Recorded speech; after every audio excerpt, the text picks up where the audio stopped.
Hello students. High school के वे student जो math subject के लिए NCERT की बुक का यूज़ करते हैं उन्हीं के लिए यह प्रश्न है। और प्रश्न जो है वह दो चर वाले रैखिक समीकरण युग्म से संबंधित है। यह प्रश्न, अब प्रश्न में क्या लिखा हुआ है इसे एक बार मैं पढ़ दे रहा हूँ। प्रश्न में लिखा हुआ है कि यदि अंश में एक जोड़ दें तथा हर में से एक घटा दें तो भिन्न एक में बदल जाती है, मतलब परिवर्तित हो जाती है। यदि हर में एक जोड़ दिया जाता है तो यह 1/2 हो जाती है, मतलब 1/2 में परिवर्तित हो जाती है। अब इसके बाद है आगे प्रश्न में कि वह भिन्न ज्ञात कीजिए। अब जाहिर है कि यह जो प्रश्न है वह भिन्न प्रकार का है, तो आप सभी अच्छे तरह जानते होंगे कि भिन्न में क्या होता है। भिन्न में होता है अंश और हर, अवश्य होता है। तो इसमें हमें जब भिन्न में अंश और हर अभी ज्ञात करना है और हमें ज्ञात है नहीं, तो इसमें मान लेंगे कि क्या मान लेंगे, अंश को मान लेंगे हम x और हर को मान लेंगे y। तो जब मानेंगे तो सबसे पहले यहाँ लिख देंगे, क्या लिख देंगे, लिखेंगे माना। अब सबसे पहले हम अंश को मान लेंगे, तो मान लेंगे माना अंश इक्वल टू x। अंश को x मान लिया। इसके बाद क्या है, यहाँ पर हम हर को मान लेंगे, तो यहाँ हो जाएगा हर इक्वल टू y, इस तरह से। अब जब अंश को x मान लेंगे और हर को y मान लेंगे तो इसके बाद हमारा जो भिन्न है, यहाँ भिन्न हमारा क्या हो जाएगा, भिन्न इक्वल टू हो जाएगा x अपॉन y। यह हमारा क्या हो जाएगा, भिन्न हो जाएगा x अपॉन y। इसके बाद इस प्रकार के प्रश्न में हमें प्रश्नानुसार ही मानकर इसे सॉल्व करना है। तो यहाँ पर सबसे पहले मान लेंगे, क्या मान लेंगे, प्रश्नानुसार। तो यह हमारा हो जाएगा प्रश्नानुसार। तो प्रश्नानुसार का मतलब क्या होता है कि प्रश्न के अनुसार हमें आगे इसको सॉल्व करना है। तो यहाँ पर क्या है कि प्रश्न की पहली लाइन को हम ध्यानपूर्वक देखेंगे कि पहली लाइन है कि यदि अंश में एक जोड़ दें। ध्यान दीजिएगा कि प्रश्न की पहली लाइन है कि यदि अंश में एक जोड़ दें तथा हर में से एक घटा दें। तो हमें अंश में एक जोड़ना है और हर में से क्या करना है, एक घटा देना है। तो यहाँ पर इस प्रकार हो जाएगा आगे, अंश में हमें एक जोड़ना है तो अंश हमने क्या है, सबसे ऊपर है x माना है, तो हमें अंश में एक जोड़ना है। तो यहाँ हो जाएगा प्रश्नानुसार x + 1। और क्या है, हर में से एक घटा देना है प्रश्न के अनुसार। तो हमने हर माना है, y माना है, तो y में से एक घटाना है, तो y क्या हो जाएगा, y - 1 इक्वल टू। इसके बाद क्या है कि यह भिन्न एक में बदल जाती है। तो प्रश्न के अनुसार ही हम लेकर चलेंगे। तो प्रश्न में दिया हुआ है कि अंश में एक जोड़ दें और हर में एक घटा दें। तो x + 1 हमने कर दिया और y - 1। अब जब इस तरह से हम करेंगे तो आगे दिया हुआ है प्रश्न में, तो भिन्न एक में बदल जाती है, मतलब एक में परिवर्तित हो जाती है। तो इक्वल टू हम लिख देंगे 1। इसके बाद क्या करेंगे कि हम इस 1 का मल्टीप्लाई, इस 1 को 1/1 भी मान सकते हैं, ठीक है ना। तो तिर्यक जब हम गुणा कर देंगे, इसको मान लीजिए कि 1/1 मान लेंगे, तो यहाँ पर जब तिर्यक गुणा कर देंगे तो हमारा इस तरह से आगे हो जाएगा कि यहाँ पर x + 1 इक्वल टू, और फिर यहाँ पर तिर्यक ही गुणा होगा तो इक्वल टू हम कर देंगे x + 1 हो जाएगा और उसके बाद y - 1। इसके बाद क्या होगा, यहाँ x है और यहाँ y है, तो इक्वल टू के इस तरफ हम x और y को रख लेंगे और जो भी संख्या है वह इक्वल टू के हम इस तरफ कर देंगे। तो हमारा हो जाएगा x और यह y जब हमारा पक्षांतर होगा तो क्या हो जाएगा, -y बन जाएगा। फिर इक्वल टू के नीचे इक्वल टू लगा देंगे। इसके बाद है यह माइनस है, -1 है, तो सबसे पहले हो जाएगा -1। इसके बाद इसको जब पक्षांतर कर देंगे तो यह भी क्या हो जाएगा, माइनस में हो जाएगा, -1। इसके बाद क्या हो जाएगा हमारा, x माइनस वाई है, इसमें कुछ चेंज नहीं हो सकता है, तो x माइनस वाई का just x minus why he हो जाएगा। स्क्वायर टू के नीचे स्क्वायर टू लगा देंगे। इसके बाद क्या होता है, माइनस माइनस क्या होता है, प्लस होता है, लेकिन यहाँ माइनस लगा हुआ है तो इसलिए हो जाएगा 1 को प्लस कर देंगे तो क्या हो जाएगा, 2 हो जाएगा, -2। तो यह जो हमारा आया है x minus Y equal to -2, यह है हमारा समीकरण 1 का निर्माण हो जाएगा। इसके बाद प्रश्न की जो सेकंड लाइन है कि यदि हर में 1 जोड़ दिया जाता है तो यह 1/2 हो जाती है। मतलब जो हमारा भिन्न है वह 1/2 हो जाएगी। और कब हो जाएगी, यदि हर में 1 को जोड़ दिया जाता है। तो यहाँ पर हमें प्रश्नानुसार फिर हमें समीकरण 2 के लिए पुनः प्रश्नानुसार हमें आगे सॉल्व करना होगा। तो यहाँ पर हमारा हो जाएगा इस तरह से, यहाँ पर समीकरण 1 तो हमारा आ गया है और वह आया है x minus Y equal to -2, यह है हमारा समीकरण 1। इसके बाद समीकरण 2 का निर्माण करने के लिए हमें पुनः मानना होगा, तो यहाँ लिख देंगे कि पुनः प्रश्नानुसार, पुनः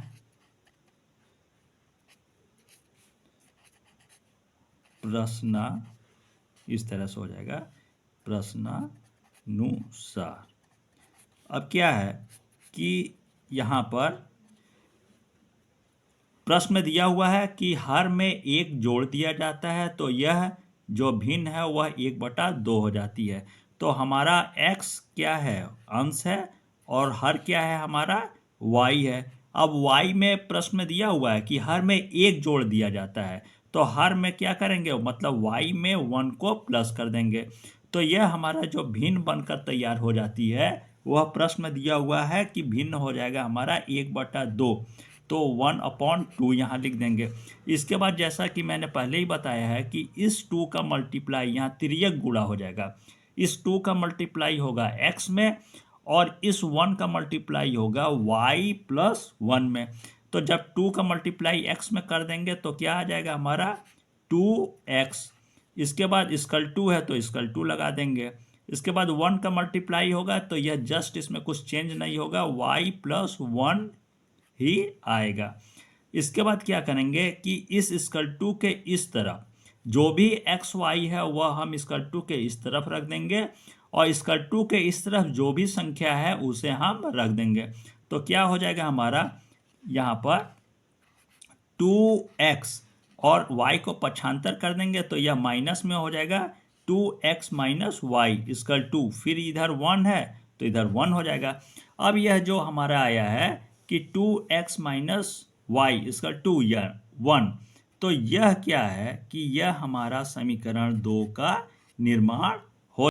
इसके बाद जो प्रश्न में आया है हमारा समीकरण 2x minus Y equal to 1, और यहाँ जो ऊपर है हमारा यहाँ आया हुआ है कि x minus Y equal to -2, इन दोनों समीकरण को यदि हम आपस में घटा दें तो क्या हो जाएगा, यहाँ हमारा प्रश्न सॉल्व हो जाएगा।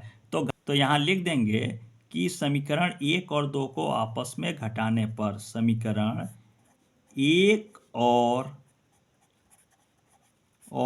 2 को आपस में घटाने पर, आपस में यहाँ हो जाएगा घटाने पर,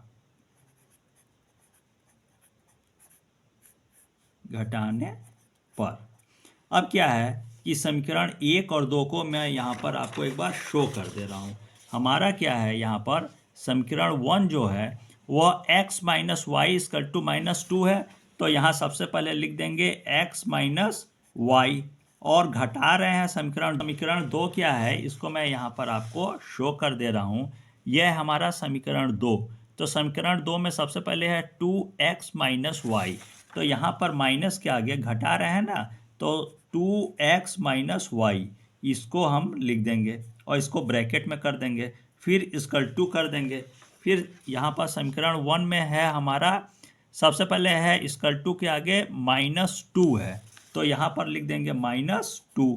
और उसके बाद समीकरण 2 में जो है, यहाँ पर समीकरण 2 में है = के आगे है 1, तो यहाँ पर घटा रहे हैं ना, तो इसलिए यहाँ लिख देंगे माइनस का चिन्ह लिख देंगे और उसके बाद लिख देंगे हम 1। अब क्या है यहाँ पर कि यहाँ थोड़ा सावधानी पूर्वक हमको प्रश्न को सॉल्व करके, यहाँ पर क्या है 2x में यहाँ ब्रैकेट के अंदर प्लस है और यहाँ माइनस है, तो प्लस और माइनस हो जाएगा माइनस, और जबकि इस x के आगे प्लस है तो माइनस प्लस हो जाएगा माइनस। तो यहाँ पर क्या है कि 2x में से x को घटा देंगे, लेकिन यह जो 2 है वह बड़ी संख्या है, इसलिए हमारा यहाँ पर हो जाएगा माइनस, और यहाँ क्या हो जाएगा, सिर्फ x बचेगा। बड़ी संख्या के आगे माइनस का चिन्ह लग रहा है ना, तो इसलिए हम यहाँ माइनस लिख देंगे और x बचेगा। यहाँ पर है माइनस और इस ब्रैकेट के बाद क्या है, ब्रैकेट के बाद जो है वहाँ माइनस का चिन्ह है, तो माइनस माइनस होता है प्लस, और प्लस और माइनस होता है माइनस, इसलिए यह जो y है यह इस y से क्या हो जाएगा, बिल्कुल कट जाएगा। फिर क्या करेंगे, = के नीचे = लगा देंगे। अब यहाँ पर क्या है, यहाँ माइनस और माइनस होता है प्लस, जबकि माइनस माइनस होता है प्लस, जबकि बड़ी संख्या के आगे माइनस का चिन्ह है ना, तो यहाँ पर हम जस्ट माइनस का ही चिन्ह लगाएंगे। लेकिन जब माइनस माइनस प्लस होता है तो 2 और 1 को जोड़ देंगे तो क्या हो जाएगा हमारा 3। इसके बाद ध्यानपूर्वक देखेंगे कि इस x के आगे भी माइनस का चिन्ह है, यहाँ भी 3 के आगे माइनस का चिन्ह है, तो माइनस माइनस प्लस हो जाएगा, तो हमारा हो जाएगा x = 3। अब हमारा जब x का मान यहाँ पर हमें प्राप्त हो गया है, x = 3, तो अब इसके मान को चाहे तो हम समीकरण इस तरह से, चाहे तो हम इस x के मान को जो 3 आया है इसे चाहे तो हम समीकरण 1 में भी रख सकते हैं, चाहे तो हम समीकरण 2 में भी रख सकते हैं। दोनों ही स्थितियों में हमारा प्रश्न क्या होगा, 100% सही सॉल्व होगा। तो जब हम समीकरण 1 में x के मान को रखेंगे तो यहाँ लिख देंगे, हम क्या लिख देंगे कि x के इस मान को, x के इस मान को क्या करेंगे, मान को समीकरण 1 में रखने पर, तो हमारा हो जाएगा समीकरण 1 में, और उसके बाद क्या हो जाएगा, नीचे रखने पर, समीकरण 1 में रखने पर। अब समीकरण 1, तो मैं यहाँ पर समीकरण 1 को आपको शो कर दे रहा हूँ। यह है हमारा x - y = -2, यह है हमारा समीकरण 1। तो सबसे पहले यहाँ लिख देंगे कि x - y = -2, x - y = -2, यह हमारा समीकरण 1 है। अब यहाँ ऊपर x = क्या आया है, 3, यह हमारा x का मान आ गया है, तो x की जगह हम लिख देंगे 3, उसके बाद माइनस है माइनस लिख देंगे, फिर है y लिख देंगे = यहाँ -2 है तो लिख देंगे -2। इसके बाद क्या हो जाएगा, y का मान हम आसानी से निकाल लेंगे, तो क्या हो जाएगा हमारा कि -y = सबसे पहले है -2, तो -2 लिख देंगे। अब यह 3 का पक्षांतर कर देंगे तो यह +3 में है, तो क्या आ जाएगा हमारा -3 में। इसके बाद -y है तो -y लिख देंगे = यहाँ पर क्या है, यहाँ माइनस है, यहाँ भी माइनस है, तो माइनस माइनस होता है प्लस, तो 3 और 2 को तो आपस में प्लस कर देंगे, लेकिन यह 3 बड़ी संख्या के आगे जब माइनस है तो जाहिर है हम यहाँ लिखेंगे माइनस, और 3 और 2 को प्लस कर देंगे क्योंकि माइनस माइनस होता है प्लस, तो क्या हो जाएगा हमारा हो जाएगा 5। इसके बाद यहाँ पर y के आगे भी माइनस है, 5 के आगे भी माइनस है, तो माइनस माइनस हो जाएगा प्लस, इसलिए y = 2 हो जाएगा हमारा। तो y है हमारा हर, और यहाँ जब ऊपर x = 3 आया है तो x है हमारा अंश। तो हमने जो भिन्न माना था, क्या माना था, x/y, तो यहाँ हमारा क्या हो जाएगा, यह अंश है तो 3 हो जाएगा, और अपॉन क्या हो जाएगा 5। तो यहाँ पर हम लिख देंगे आंसर में, यहाँ हो जाएगा हमारा आंसर। अब क्या हो जाएगा, लिख देंगे अतः भिन्न = x का मान यहाँ ऊपर मैं शो कर दे रहा हूँ, x का मान आया है 3, तो यहाँ सबसे पहले हो जाएगा यहाँ पर भिन्न = 3 अपॉन y क्या है हमारा हर है, तो y = 5 आया है, तो यहाँ लिख देंगे 3/5। 5। तो यह हमारा 3/5 जो है, यह प्रश्न को सॉल्व करने पर जो है हमारा आंसर आया है। तो इस प्रश्न को मैं एक बार शो कर दे रहा हूँ और उसके बाद क्या करेंगे, इसको मैं शो कर दे रहा हूँ इस प्रश्न को, इसे आप साफ साफ कॉपी में नोट कर लीजिएगा। यहाँ पर माना अंश से क्या है, प्रश्न को सॉल्व किया गया है और यहाँ पर आपका प्रश्न यहाँ पर सॉल्व है और यह समीकरण 1 हमें प्राप्त हो गया है, x minus Y equal to -2। और फिर जब आगे हम सॉल्व करेंगे तो हमारा क्या हो जाएगा, यहाँ पर 2x minus Y equal to 1, यह हमारा समीकरण 2 प्राप्त हो जाएगा। इसके बाद इन समीकरण 1 और 2 को हम आपस में क्या करेंगे, घटा देंगे, तो हमारा प्रश्न आगे सॉल्व हो जाएगा। और इस तरह से यहाँ पर सॉल्व हुआ है और फिर हमारा भिन्न के रूप में 3/5 जो है वह हमारा आंसर के रूप में प्राप्त हो जाएगा। तो यहाँ पर मैं ऑनलाइन क्लास को क्लोज करता हूँ। धन्यवाद।